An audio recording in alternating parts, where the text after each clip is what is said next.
अजय जी, इसमें 2 चीज़ें होती हैं। इस तरह के पर्टिकुलर क्राइम को हम बोलते हैं man in the middle attack.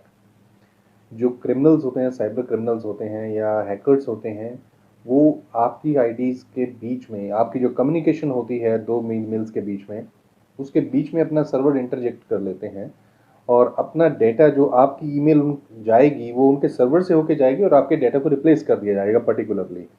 For example bank details हैं, जो बैंक डिटेल्स उसमें लिखी होंगी वो उनके सर्वर से पास थ्रू होते हुए ऑटोमेटिकली चेंज हो जाएंगी।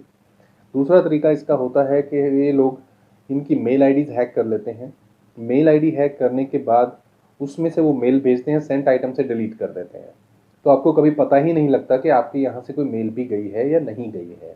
लेकिन जो आपका क्लाइंट होता है उसके पास वो मेल पहुँच चुकी होती है, आपकी बैंक इन्फॉर्मेशन होती है, ज़्यादातर यूरोपियन बैंक्स होते हैं और वहाँ पर वो पैसे ट्रांसफ़र हो जाते हैं। डेफिनेटली जो ये केस है इसमें जो मुझे समझ आ रहा है, ये इस कंपनी का बेसिकली मेल आईडी हैक हुआ होगा।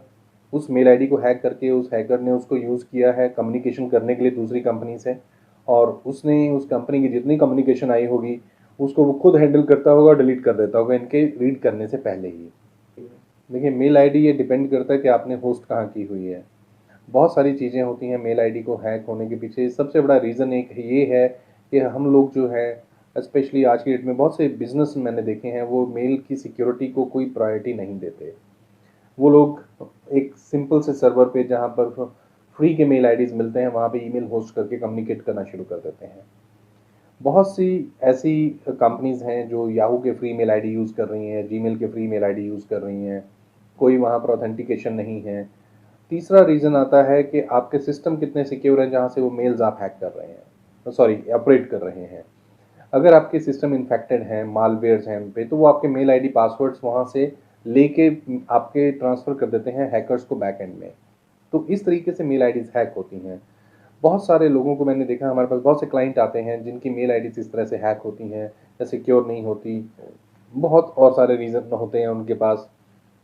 तब हम उनको ये सिक्योरिटी प्रोवाइड कराते हैं और एक प्रॉपर गाइडेंस देके उनके सर्वर्स को, मेल्स को प्रॉपरली सिक्योर करते हैं।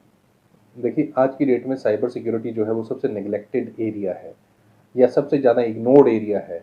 कंपनीज जितनी भी मर्जी बड़ी हों, चाहे उनका 100 करोड़ का टर्नओवर हो, बट वो 1% भी अपने टर्नओवर का अपनी सिक्योरिटी, साइबर सिक्योरिटी पे खर्च करना मुनासिब नहीं समझती।